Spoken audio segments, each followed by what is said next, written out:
The Third Side of the Coin, brought to you by Excalibur Coaching and Consulting. Welcome to part one. Hello, and welcome to the Third Side of the Coin podcast, episode 6, The Impact of Ambiguity. My name is Alex Saberly, and I'm joined today by my co-host, Tim Wan. I'm the president of Excalibur Coaching and Consulting, a leadership and career coaching firm that partners with current and aspiring leaders going through career transition and looking to find ways to build a world of better leadership. My co-host Tim Wan is a content curator focusing on thought leadership for YPO and defining learning themes for programming globally relevant top leadership learning events. He is also an international faculty of the Art of Living Foundation and the International Association of Human Values. He's been teaching courses since 2003 on consciousness and meditation, specializing in the corporate leadership workshops. Thanks for joining us again this week. So this week's podcast is on ambiguity, and you will soon discover that Alex and I covered everything and anything under the universe, and that's all part of ambiguity because you just don't know.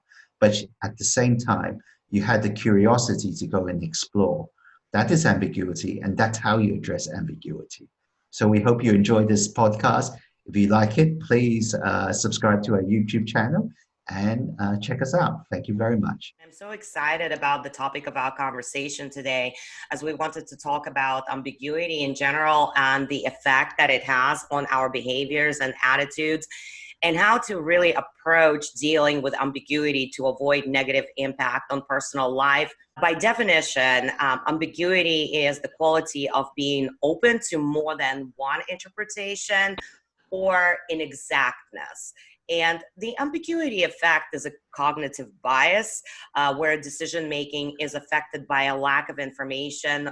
And the effect implies that people tend to select options for which the probability of a favorable outcome is known over an option for which the probability of a favorable outcome is unknown.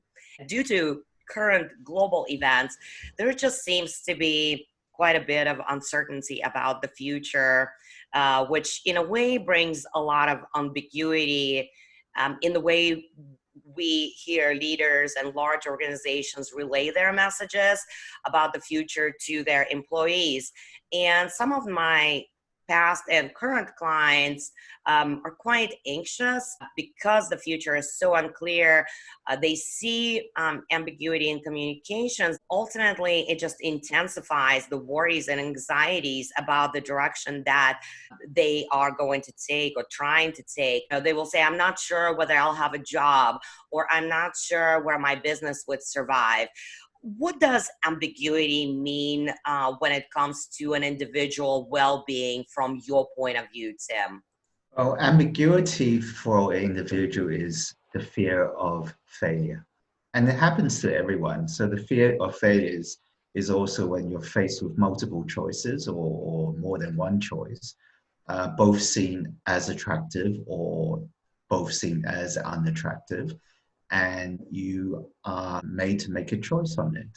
But if you look at everything we do, it's either this or that. You have to make a choice. And it's being able to sail through ambiguity. It's tough. It'll be foolish to say, you can breeze through it, but it's part of the learning cycle, and it's part of growing and becoming strong in whatever you do. I guess that's what you see in great leaders, is the way they deal with ambiguity or uncertainty is that they're certain about themselves, is that they will keep performing regardless of what the situation happens.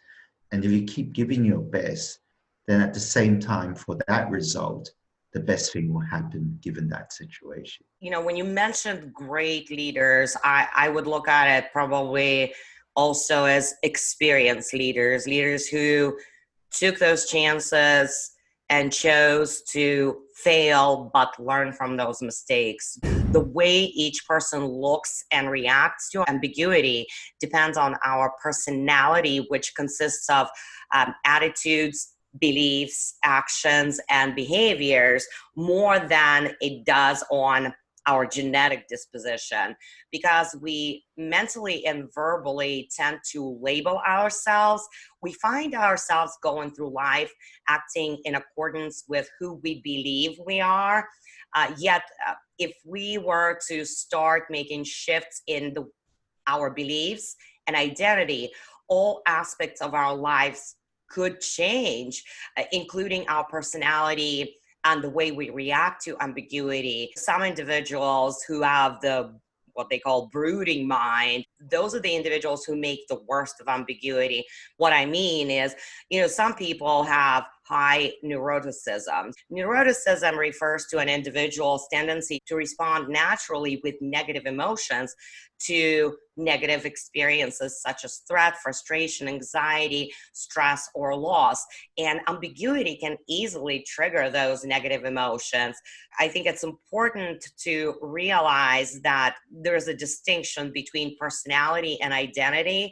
And we've talked about identity in our previous episode.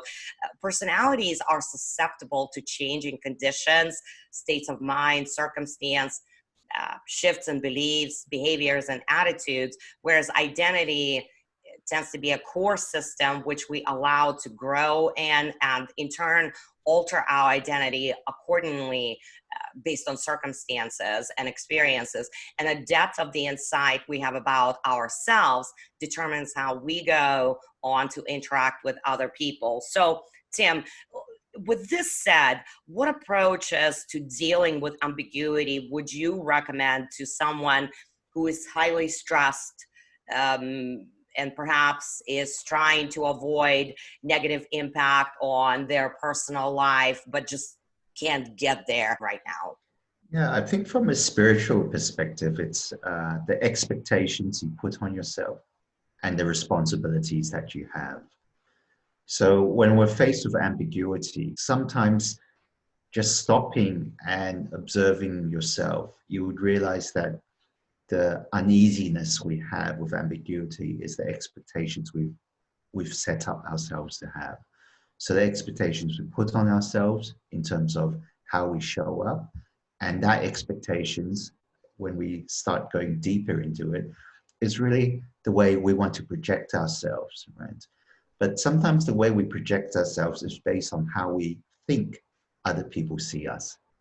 And so it's actually driven in trying to live up to an expectation of what you think other people are perceiving that you should be living up to.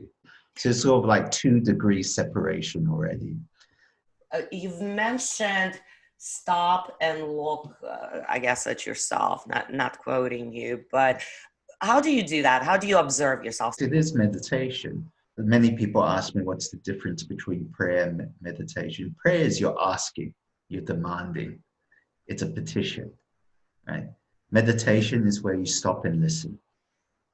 So you're listening to a higher being or the universe or consciousness or the voice, whatever you want to call it. That is what it's all about. It's being able to stop, sit down somewhere, close your eyes, so that you're not distracted by external stimulus of other sorts, and just be able to focus on how you're feeling, the sensations in your body. So say, for example, you're nervous, people say you have butterflies in your stomach, or you're feeling anxious, your shoulders begin to contract or feel very tight, or your chest feels very tight. So the body in many ways is an expression of what your mind is thinking sometimes. So in some traditions, it's not mind over matter. It can be mind over matter, but at the same time, it doesn't also mean that I'll get well, I get well, I get well, and you don't go and do anything about it. That's not it either. So observing yourself or seeing how you're feeling is really what is happening within me right now, that emotions, that fire, that coldness, and then be able to then start associating with things that begin those trigger points. So when people say, how do you deal with ambiguity? You have some extremely evolved individuals saying, well, it's all about dispassion and letting go. I mean, it's very easy to say that, but when you're passionate about something, and life is passion, how can you let go of it? Different personalities with confronting ambiguity will approach it in a different way. Or what is similar to everyone is the opportunity to stop and then observe. Observe what's happening in my thoughts, what's happening in my emotions, what's happening in the way I'm feeling, and writing it down and seeing whether it is rational or not. But a lot of times we don't write it down. Journaling is such a powerful method. If we don't journal or we write something down, it just keeps spinning or churning in our mind. Through experience, you realize whatever you just keep in your mind, it just grows bigger and bigger and bigger, and you can't find your way out. And in your coaching, you do mind mapping and things like chart it, write it down. There's a purpose in that, because that allows what is very cerebral or very that's just thoughts, that you can put it down on paper, and it makes it a lot easier to deal with in some ways. So it's, for example, is it easier to learn to ride a bicycle by riding a bicycle or reading a book that teaches you how to ride a bicycle? Yeah, experience. It's the experience. So, just going back to how do you deal with ambiguity, it is very much about experience. It's about leadership as well, leading yourself. And you see that it's like no one's a natural born ambiguity expert. Right. It comes from experience, and it's the same as people saying, "Oh, that's a natural born lead." No, leadership is a skill. It is by experience that you become a great leader. When you see great leaders who are young, then you see, yes, for that age group at that time in that level, it is great leadership they're showing, but they still do not have that depth of experience, the wisdom that comes from it. So there's leadership, and there's leadership with wisdom, which most often they become mentors, which we talked about last week, about being the best in the world and being the best for the world. When you become a mentor, you become the best for the world. That's fascinating. And I want to actually get back to the very beginning of what you were saying. You've mentioned something that is very popular. It's almost like a fashion statement, mind over matter. Some people use affirmations. Would that also be something that people can do? Yes, I mean, positive affirmation is just positive reinforcement that Skinner talked about, one of the great psychologists. But don't let that become a crutch. Yeah. Just say one day you wake up, you go to your mirror, and then your post-it note has already slipped away. Is the world going to end? No. It'll keep continuing. Are you going to end? Well, we don't know. I mean, no one knows. One thing for all of us out there to understand is we live with ambiguity every day. But we don't know that we're going to wake up. We take that for granted. Do we actually know that the sun will come up the next day? We don't know. So there's a lot of stuff that we take for granted that becomes part of our routine. So ambiguity is when we feel our routine will be disrupted and we're uncomfortable with that. We don't like that. And that's what the pandemic, the global pandemic we've seen right now, has disrupted routine, and people are uncomfortable about it. The pandemic has helped us embrace ambiguity in different ways. It's forced us to rethink what we've taken for granted, which is routine. And that routine can be our relationship. For example, people are now becoming closer to your neighbors because you're realizing that you took them for granted. That is part of the thing that no one likes to talk about ambiguity, because everyone wants to feel that they're in control. And if you talk about ambiguity, people feel that you're weak in some ways because you can't make up a decision. True strength is actually diving deep into questions that people are afraid to ask or not supposed to ask, because that's how you grow. To hear more, go to part 2.